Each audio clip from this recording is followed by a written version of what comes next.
Welcome to my Bob Thurman podcast. I'm so grateful some good friends enabled me to present them to you. If you enjoy them and find them useful, please think of becoming a member of Tibet House US to help preserve Tibetan culture. Tibet House is the Dalai Lama's cultural center in America. All best wishes. Have a great day.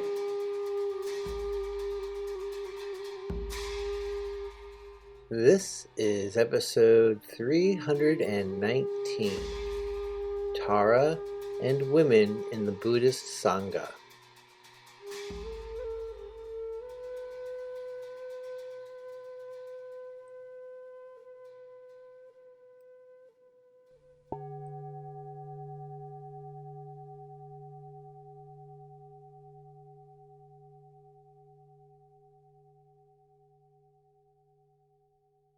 The mother Tara, the mother goddess Tara, is such a bodhisattva. She's totally a Buddha, really. But she said that the Buddhist countries, at least on this planet, and many planets, are full of male chauvinists. So after I'm a Buddha, I want to go around as a female bodhisattva and prod these morons into achieving Buddhahood faster. So she's the very dynamic, she's known as the emanation of the dynamic, miraculous activity of all Buddhas. She is a Buddha, but she's a bodhisattva. So that's why I say sometimes Buddhas and Bodhisattvas are hard to distinguish, because some Buddhas like to be Bodhisattvas after they're Buddhas. See, after you're a Buddha, apparently, you can be in many forms of life. See, Buddhahood is not a sort of getting out of life, like the dualistic notion of nirvana is thought to be in certain areas of Buddhism. Buddhahood is achieving this total wisdom of this multi-centric, trans-egocentric way of being, as I've mentioned, on the one hand. And on the other hand, it's this total perfection of compassion where you're able to try to be a benefit to as many beings as you want to be, as benefit as many beings as you want. So you have kind of an infinite life force. You can be a million beings at once, or uncountless numbers at once, supposedly. I know that's very strange sounding, but you can kind of see it, If compassion means attunement to the suffering of others, and a Buddha is so attuned to the suffering of infinite numbers of others, it's like this overwhelming will to respond to all this suffering. It would sort of make you explode into many embodiments where you would be able to respond each one in an effective way. And you don't even have to be a living being. A Buddha can emanate as a bridge, as a building, as an island, as a continent, as a planet. Buddha could be the planet Earth from the Buddhist point of view. Gaia could be a Buddha. Because there were some beings who were disembodied. They were sitting around in some meditation heavens, having no material bodies, and they were all stultified and stupefied and lost all language, lost all poetry, lost all intelligence. They were just sitting in some realm of absolute nothingness or something. And the Buddha came along and said, we got to make these people get back to sort of middle way in between samadhi and hard reality, between wisdom and compassion. And they wrapped himself into a planet and threw these people down onto it. I mean, from the Buddhist point of view, you could see it that way. Karma simply means action. That's all it means. To act. And acting is karma, action. Now, it gets to mean particularly that type of action that is either meritorious or sinful, that modifies your evolutionary stage, either positively or negatively, bringing you happiness or suffering. Right? And the unenlightened person who fails to understand the nature of reality and sees it as intrinsically really in certain ways and feels like alienated from it and is themselves versus the universe and etc., which we've discussed already somewhat. Every kind of action that they do is somehow binding in this sort of network of causality that is karma. But some are less binding, like when that person hoards things, for example, they get more bound. They're more making real their sort of enchainment in karma. When they give things away, they're sort of training themselves in the insubstantiality of things by letting them go through their fingers and then developing generosity. So the good and bad karmas, virtue and sin are sort of arranged on the plane of leading toward openness or leading towards greater and greater closure and solidification. And now when you achieve enlightenment, because you see through the apparent mode of things existing as if they were things in themselves, you are free of being bound to any reactionary element within that karma. On the other hand, in a way, you're not necessarily free of relativity. Because of your own compassion is there still as a causality, that now your causality is you are interconnecting yourself with the lives of other beings. You're still there part of an infinite web of relativity in a certain way, but the way you're there is almost impossible to describe because you're both simultaneously there and you're simultaneously totally free of it. So they say Buddhahood is inconceivable. You can't, in a way, you can't explain it. Buddhahood has seen through any particular perspective on it as being intrinsically real, and yet the subjectivity that saw through that and enjoys that release is somehow part of all of that anyway. And yet, because of being sort of aware of the deepest reality of it in the most totally effective, most totally compassionate manner. So what you become, when you become a Buddha, is you become in a way the force of love in the universe. Because millions of other beings have become Buddhas, they're also a force, the force of love. And you become indistinguishable from them in a way, although you never want to say that you become a one Buddha with all Buddhas. All Buddhas are just one Buddha, because then this love would not have the ability of being enjoyed individually. So there, you are part of a one, but yet you're also many in your individual ways of expressing that love to the infinite numbers of beings who need to have it expressed to them.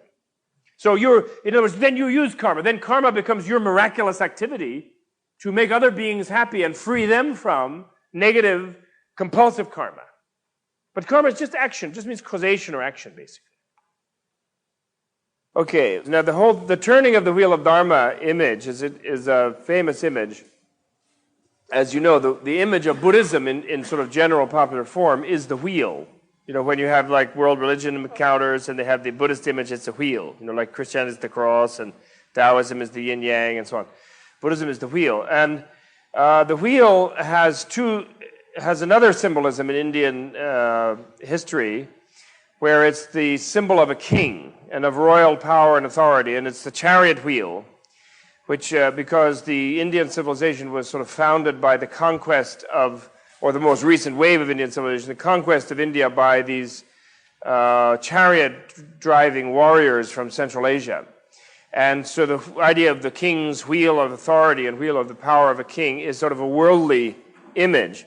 There's another really wonderful wheel in Indian mythology, which is called a wheel-turning king. It's a particular type of king who, when they're born, over the palace, when they're born, first born, a giant wheel comes out of space and parks there, like a Close Encounter sort of wheel. This is Indian myth. And if it's the best kind of such a king, it's a golden one, and then there's a silver one, and then a brass one, and then an iron one. As the history and the king's merit decays in later ages. And this wheel, this is the ultimate wheel, and that king, when he's coronated, it hums there all as he grows up, this wheel, and everybody around the world gets nervous because this is a wheel-turning king. And so then when he's coronated, he thinks of another country throughout the world, and he thinks, hey, that country didn't surrender to me. And then he thinks that, the wheel goes and parks over that country. And then they quickly send an embassy, and they say, hey, we're part of your kingdom. And this way he unifies the whole world without any war, without any struggle. And of course he has the merit to have such a wheel, according to the Indian myth, because he has a virtuous disposition and he teaches the path of tenfold positive action. Which did I outline for you the 10 positive karmas and the 10 negative karmas? I think I did already. Did I do that? Not to kill, not to steal, etc. So he runs the country according to those tenfold law of karma, and he's nonviolent and so on. So it's very good that everybody surrenders and it becomes a unified planet. And once the planet is unified like that, people live for 20,000-year lifespans and things like that, and the earth produces food naturally, and you don't have to cultivate it, and there's never any scarcity. They have really very elaborate and beautiful descriptions of kind of golden eras in the past. The Indian mythology does. Now, when the Buddha left the kingdom as a prince, therefore, and went to attain Buddhahood, upon obtaining Buddhahood, he did not return to a particular kingdom. However, he was invested with, in the myth, the god Brahma came down from his heaven where he dwells, one of the higher heavens in the form realm of pure forms, and he brought this traditional thing called the Wheel of Dharma, which is a royal wheel. And this wheel he keeps there in between Buddhas being on earth. the Brahma of that universe, that is sort of the super god of that universe, keeps the wheel of the Buddha. And then when a Buddha attains Buddhahood, he brings the wheel down and gives it to the Buddha and says, now go turn the wheel. Because now you become a Buddha and you better do this. It's sort of a formality in Buddhist cosmology. So therefore, but what's interesting about it, and what actually sets very well with my theme today about the Sangha, is that therefore the Buddha, although people have thought of Buddhism as sort of abandoning the plane of social activism, let us say, or social activity, and sort of leaving and being renunciate and ascetic and so on. And because Buddha, in fact, did not go back and assume his own throne. He had a kingdom, he had his own throne, he had a right to it, but he didn't go back and take back his own kingdom. Small city-state kingdom in a time when there were 20 or 30 such kingdoms in India. Instead, he remained an ascetic, a formally propertyless ascetic. However, he used the symbol of royal power.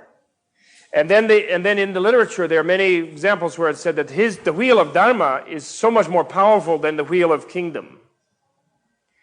And in a way, it's the wheel of the super kingdom. It's the wheel of the empire of the Dharma, in a way. And so, in a way, he appropriated the symbol of social authority and political power even, but he transposed it on a different plane, which has been read by people, even within Buddhism and even within India and history and in ancient China, as sort of Buddhism's abdicating of the sort of ground of social reality. But my argument about the Sangha, as I will present to you, is it's not at all abdicating. In fact, he is completely entering the plane of social reality, and he was, in fact, therefore, a kind of king of a real type. Not on a social level, not on a political level of having an army and so on, but on the level of really conquering people's hearts, of providing the society way of conquering their barbarism, of spreading from civilization to civilization, and now finally even it's become planetary in a way, always in a very visible and mysterious way though. For example, Buddhism has become very important in the West today.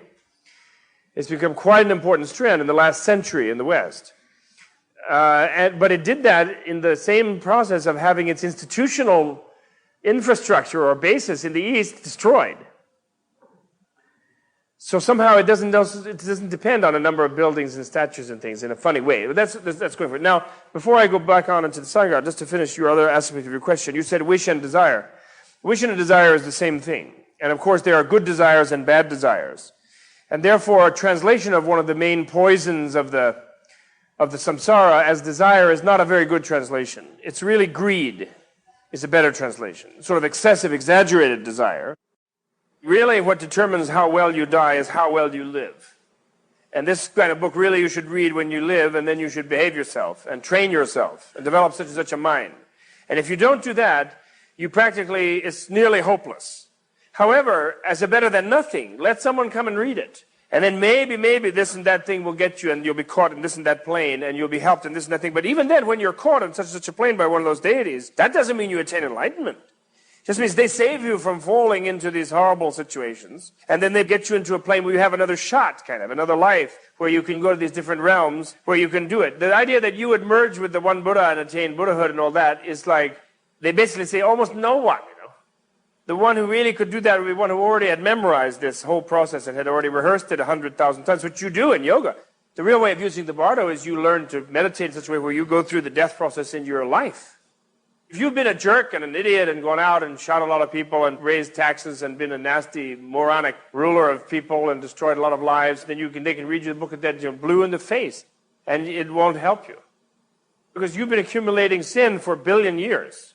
You have like huge weight of it. Oh, you killed people. Oh, my goodness. Tremendous tons of it. Luckily, though, you have also such a great virtue as to be reborn as a human being. So even if you realize these things that, 2 weeks before you die, if you really can shift your mind and gain understanding, then you can really change. But just by someone saying something, and even if you can really hear the Book of the Dead, but you have to understand. It's not just hearing some book. You have to gain some kind of understanding of selflessness.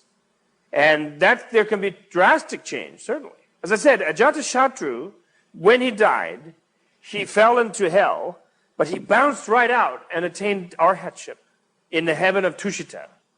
He was lucky enough to have been reborn in a realm where he interacted with the Buddha, even though he was nasty in the way he was interacting, and he was misled by this very nasty guy who misled a lot of people. I was tempted to deal with this wonderful sutta. I want to call it your attention. It's called The Fruits of the Homeless Life.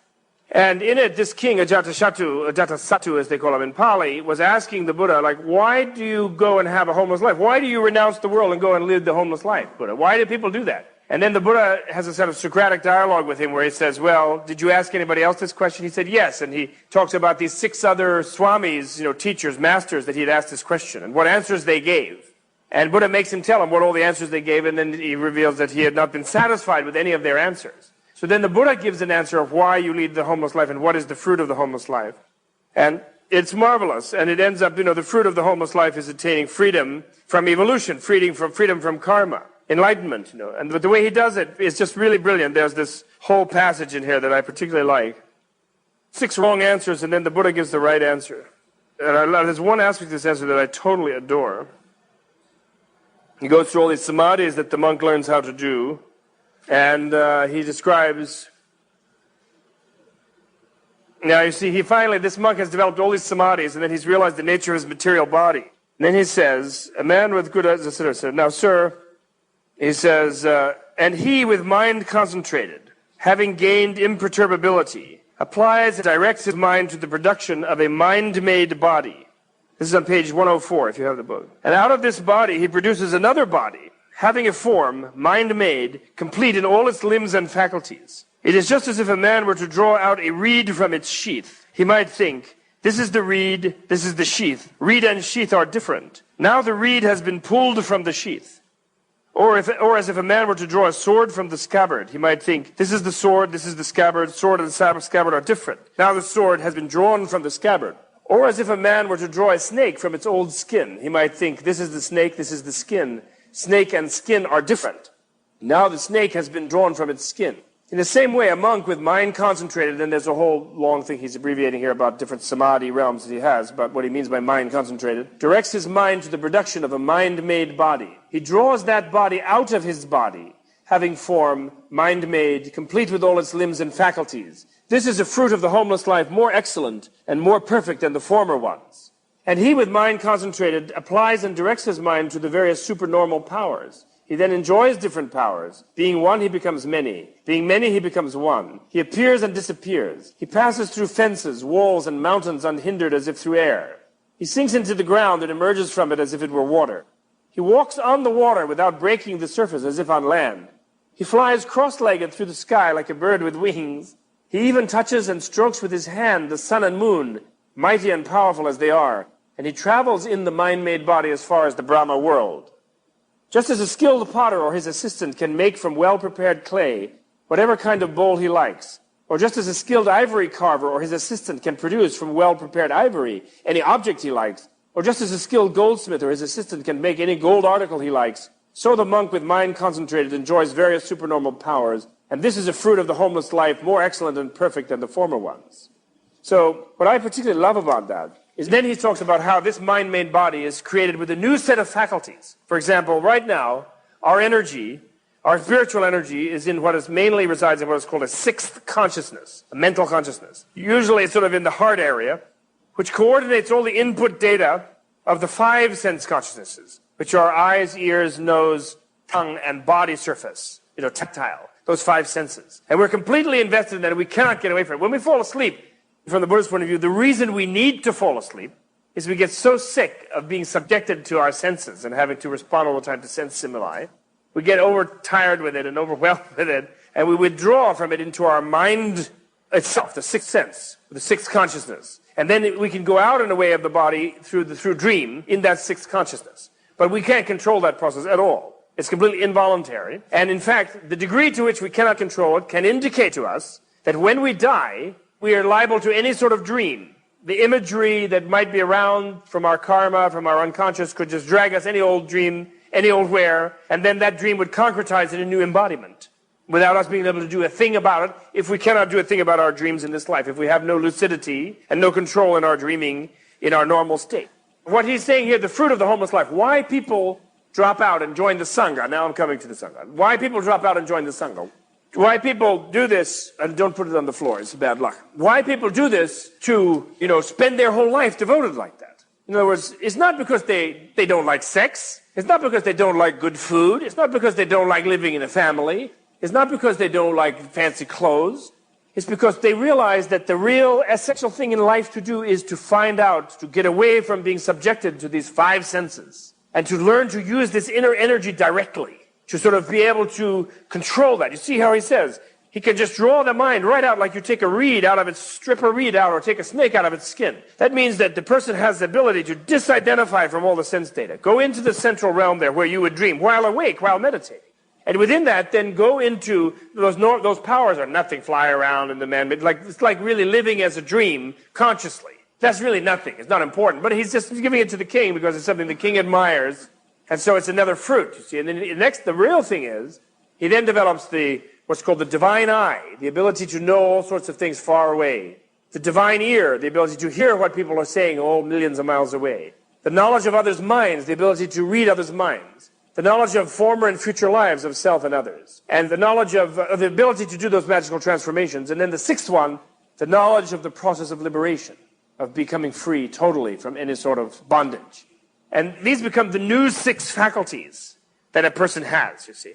So in other words, they take their mind out of the old senses, and then they create a new body which has this knowledge of former lives, knowledge of others' minds, knowledge of how to terminate defilements and help others become free and so forth.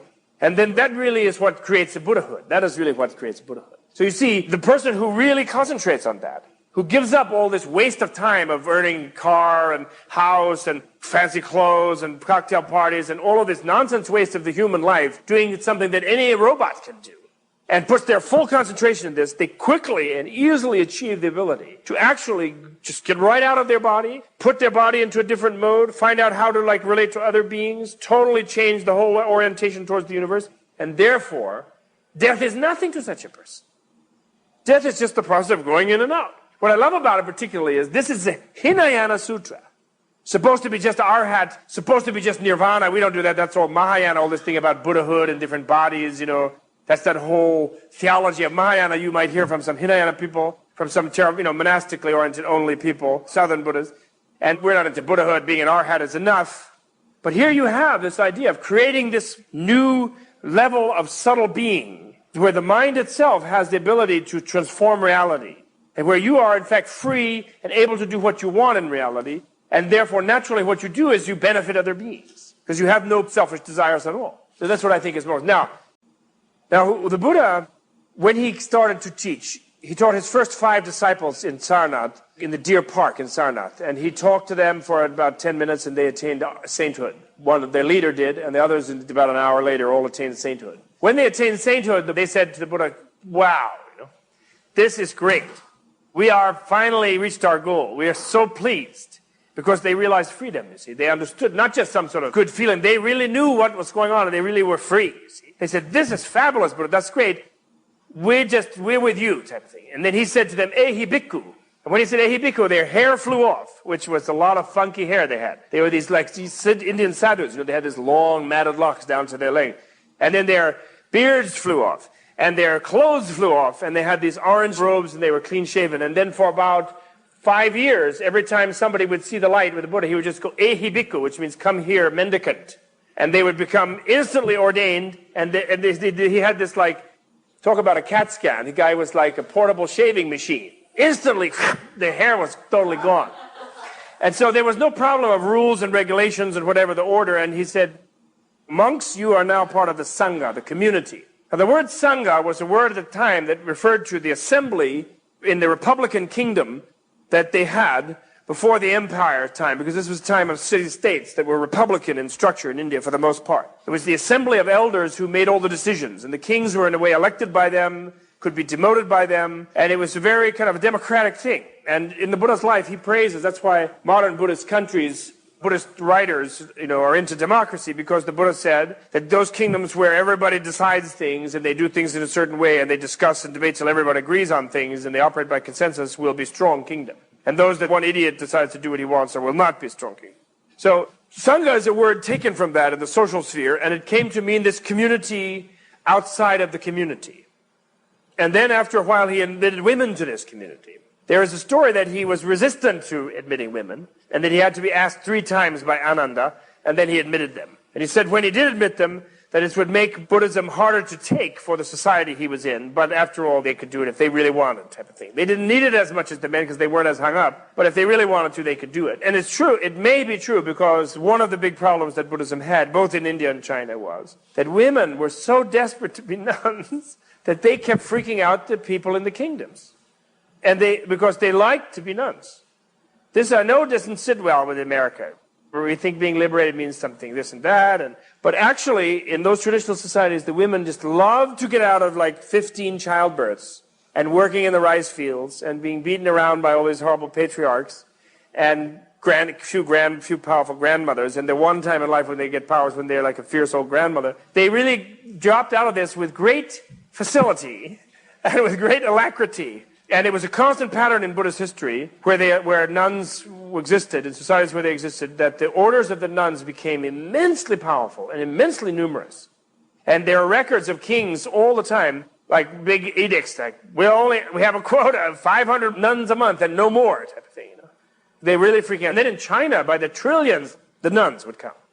And they were attaining sainthood and arhathood and enlightenment all over the place. The women were really dedicated, and they were more oppressed in the society, so they could see more of the reality, and they were less inflated on various illusions about the greatness of the normal egocentric life. But of course men did too, and these orders grew enormously in all the kingdoms. Now, coming back to the thing, so Buddha is usually understood as sort of fitting in the Indian ascetic tradition, and life is like a difficult, society is a mess, and there's nothing to be done for it, and everyone should just get out of the world and attain nirvana, and it's sort of wrongly understood that way. But actually, he founded this institution which, if he had just gone back to his own kingdom, okay, he could have ordained everybody in his kingdom and said, let's all be like enlightened and meditate, and that'll be nice. And what would have happened is, all the aggressive neighboring kings would have come and conquered his kingdom in about 5 minutes. And he and his guys would have, they wouldn't have gotten anywhere. So it's by not going to his kingdom, he was able to spread his movement and his community in all of the kingdoms. And people flocked to become monks. He sent the monks out to, he said, go to the 4 directions, proclaim the good news. The doorway to nirvana is open. Anybody who wants to really look into the nature of life can find out the solution, can gain freedom, can gain extinction of all their suffering, can become wise and compassionate, and they can live as my community. And he went to every king and he said, behave yourself, support my people. Anybody who is a sincere seeker should be supported. Already they supported a lot of ascetics in India, but they had never supported orders that had big monasteries where they sort of like took people, and they'd never had orders of nuns, females. And they never had orders of lower caste people either. But somehow Buddha went, and all these kings gave him Central Park, they gave him all these things. I don't know how he did it really, it's like a miracle. It's like some guy in India at that time was not a happy little yogi country. India was a slave society. They had slaves, they had untouchables, they had color bars, black and white people. And they were very nasty about it. The Vedic injunctions are nasty about the lower caste people coming to your sacrifice. If they wandered in when you were doing rituals, you wasted them. Just like any slave in the South who tried to come into church. So what the Buddha did is the equivalent of like, a young general's son from Atlanta, Georgia or something, goes to Yale or something, comes up to Columbia, gets some newfangled ideas, goes back there in 1838 or something, shaves his head and puts on an orange robe downtown Atlanta and says, Dad, we're going to have ourselves a free place here. We're going to meditate. We're going to attain enlightenment.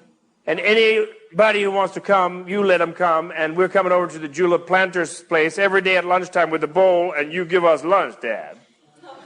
And what would happen to that guy? He'd be fried on a rail. He would be run out. They'd give him, if they had a psychiatrist or shock therapy, they'd do that. If not, they'd kill him. And a slave who came to join, they'd kill. Somehow India, which was a rigid place, they were killing each other violently during Buddha's own time. He somehow prevailed by pretending that this was a sort of order of people who were leaving the world and they wouldn't bother the people in the ordinary society. So here you have the town. You have to do this visually, see this visually. Here you have the Indian society. And here's the king's palace. And here's the marketplace. And here's the Brahmin temple. And then there's all these peasants out here laboring away on the fields. And then there's artisans and servant castes all living all around this. And these are the 3 things going on in the society. And this one guy leaves the king's palace, goes out in the jungle for a while, comes back and asks for the park here on the edge of this town. He asks for the biggest park in town. They give it to him. He then has people coming from the merchant caste, people coming from the priest caste, people coming from the royal caste, people coming from the peasant caste, women coming there. And as soon as they come in here, they're equal, totally. All of their caste divisions are totally dropped. They are totally to be venerated by every single priest, king, and merchant. If the guy is an untouchable and he's an arhat, he's venerated by the king.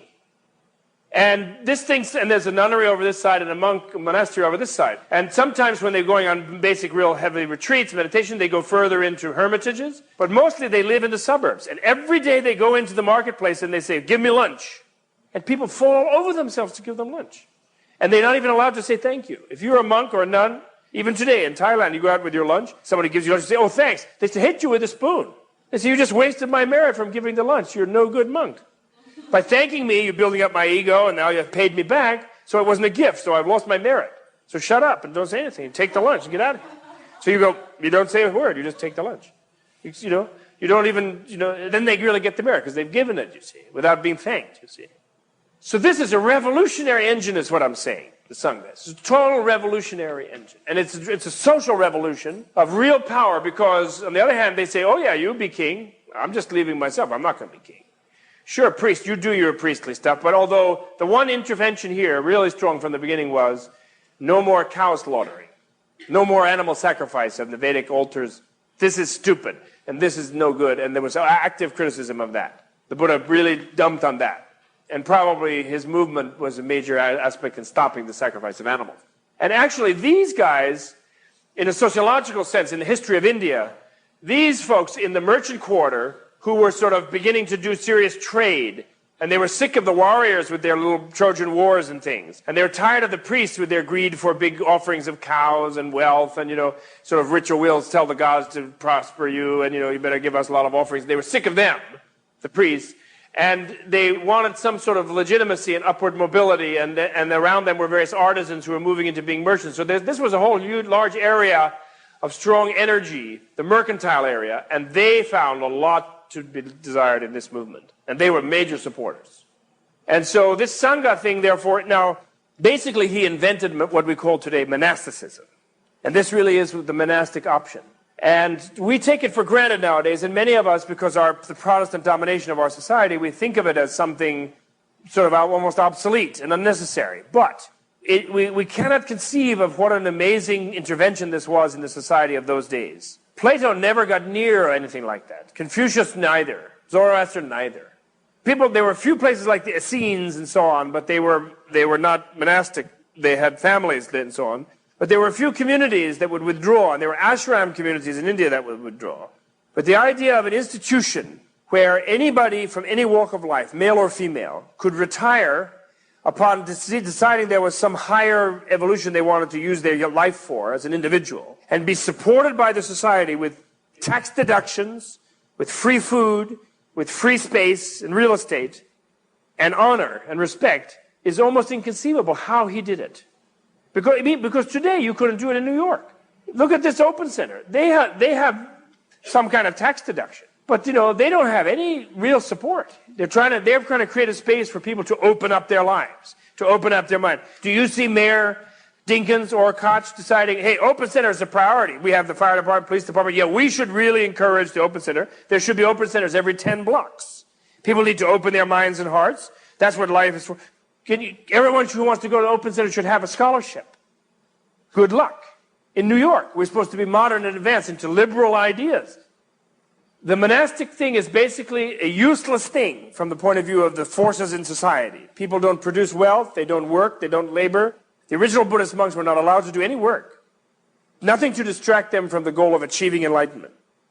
Therefore, in accepting that, in Buddha's causing people, capitalizing on the social conditions which were better in India than anywhere else in Eurasia, it wasn't just his miraculous power, he also picked India, they say, because there was a better, or it happened felicitously in India, if we don't want to see it in that way, because India was the most advanced society of the time and was the wealthiest, so they could afford to have more people liberating themselves. They didn't have to have everybody like in the trenches defending against the Spartans or whoever it was next door. So this free institution of freedom really is what it is. Before Buddha's time, everyone existed for the collectivity. The king, actually, it was very insignificant that he was a king, because, the king of a society is always, heavy lies the head that wears the crown. The king has the duty of serving the whole people. In the Asian kingdoms, the king would refer to themselves with a sort of very diminutive pronoun as sort of everyone's servant. And the king had the least personal sort of freedom. They were responsible to everyone in a way in the kingdom to protect them and so on. So they were the most, actually the responsibility bound them most strongly to the whole. And their individual needs and desires were submerged most in the whole. But everybody was submerged in the whole. There was no concept of individualism or individual liberation in Vedic India. Absolutely none. You would win battles. There was a concept of success, concept of achieving power, wealth, fame, progeny, but no concept of liberation at all. It was just life was like one big cosmic cycle. You stayed in it, and you tried to go up in it rather than down, and that was it. Suddenly, you have the individual's aim of achieving freedom from everything is the paramount aim of the whole society. The very purpose of the society within 200 years by the time of Ashoka, after the Buddha's time, the great emperor Ashoka, the whole society, sort of in the person of the emperor by his edicts, took up the responsibility of saying, our purpose as a society is the liberation of our individuals. Therefore, the institutions that enable them to seek liberation are our most important institutions. That would be like in America, the government coming out of their congressional caucus and saying, the universities are the most important institutions in this country. And we should cancel most of the defense budget and cancel most of every other budget. And we should make our whole budget, 80% of our budget should be education. And everybody in the country should have lifelong education. And every production in the country, all its productivity and all its wealth should be devoted to the educating of every individual in the country. Can you imagine that happening here? Well, actually, it would better happen here to a greater degree. It does happen more in those more successful countries like Germany and Japan and Sweden. They realize that their greatest resource is the human beings. Of course, resource, that's that talk, and then using them to produce. But nobody, even in the modern world, recognizes that the purpose of the society is the whole place to be free. Our purpose in learning something open center is not to go out and get richer and do more and produce more in the society. Our purpose here is for us to be free, to liberate something in ourselves. That, in fact, is the purpose of life. Education is not to go so then we can be an executive or a lawyer. Truly speaking, education, the purpose of life is to be educated. Because what you learn in your life as a human goes beyond your life. What you earn does not go beyond your life. What you own does not go beyond your life. Your body, your health does not go beyond your life. Your clothes, your wardrobe definitely doesn't go beyond your life. But what you learn in your inner mind, in that subtle mind that can be pulled out like the reed, it can be pulled out like the sword out of its sheath, that is what goes beyond your life. So that is what you should invest your time in. The little teeny bit of Buddhist monasticism that exists in America are a few refugees who are basically, by the hospitality of America with its pluralism and so forth, living in their own culture, but in America because there's some communists or some weird business going on in their own country. Then we have a few like centers where people call themselves monks, but they have 4 children and they have 2 wives, at least 1 or 2 or 3 husbands or something. I mean, they're not monks. They're maybe priests, but they're not monks. And nobody will support a monastery. Because people in a monastery are useless people. They don't do anything. They're praying or meditating. It doesn't serve. So even people who are monks or live in monasteries, they say, see, we have weekend seminars. We help the neighborhood. They're trying to show their service. But acceptance of monasticism by a society, which from the point of view of the Sangha means freedom in a society. Americans shout and scream about freedom. But we Americans are not really implement freedom on a social level. Americans do not admire freedom on a social level. They're afraid of freedom on a social level. I could go to India and bring back 5 or 6 Indian sadhus who are really free, because India is a country that admires freedom on a social level. I don't care, they have a few generals, they have this and that. They have a social freedom there. I'll bring some guys, 6'3", painted blue, stark naked, their things hanging around, carrying a trident, march up and down with a little pot in their hand, and walk into any store, electronic store, and say, lunch. And the merchant rushes to give them lunch happily. And the yuppies will sit in the cafe while the sadhu sits across the street by a tree eating the same lunch for free. And here a guy be arrested in 1 minute. Might have cow shit in his hair. Really good one has like a beautiful coiffure. Like more punk than anybody, made of cow shit. Shoes like punk cow shit, all painted blue, stark naked. Usually well hung.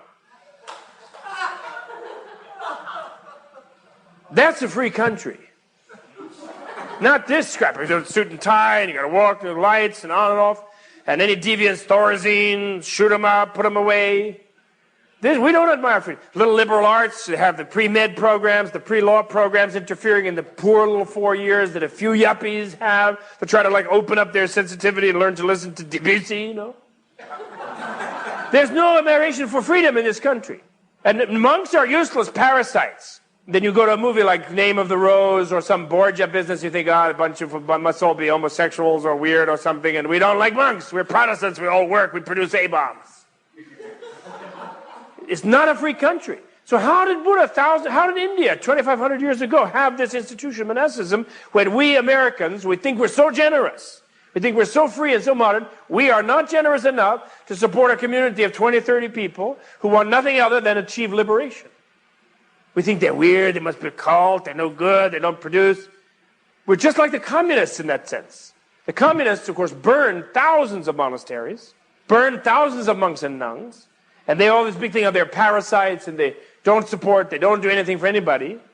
Brainwash all the people. As soon as they stop doing it, the people rebuilt the monasteries right away, because the monasteries, this engine, this machine, this wheel of Dharma, social wheel of Dharma that Buddha created called the Sangha, the community, is the bastion of the individual's freedom in all of these societies that tend so strongly to collectivism, and where the state always tries to take over everybody's total energy, and the women are slaves producing 20 children in a life, of whom 6 will live in the traditional times, and the men have to work in some field or fight in some battle or just do something all the time, and there's no allowance to be free.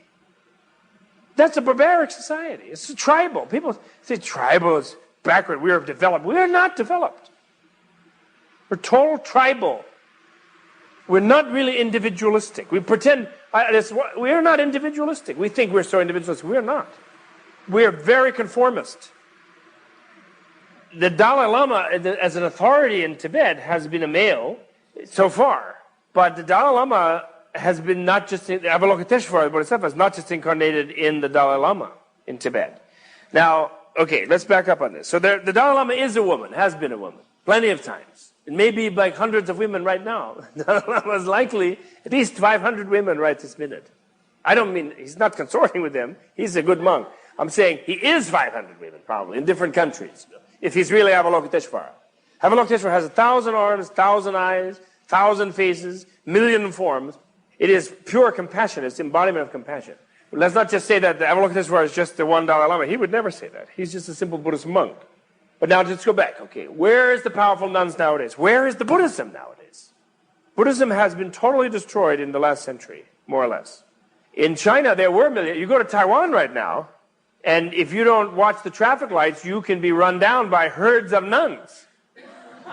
Little gray nuns zooming along, like copying the sutras or meditating. I mean, there are a lot of nuns in Taiwan. And in China, there was a lot of nuns. It was the one avenue of true liberation for a woman in China, unless she was very high class or an empress or something. Otherwise, pretty slavery-oriented, in fact. But you see, Buddhism, what happened to Buddhism in India? As soon as the Muslims came in India, goodbye Buddhism. Goodbye monks and nuns.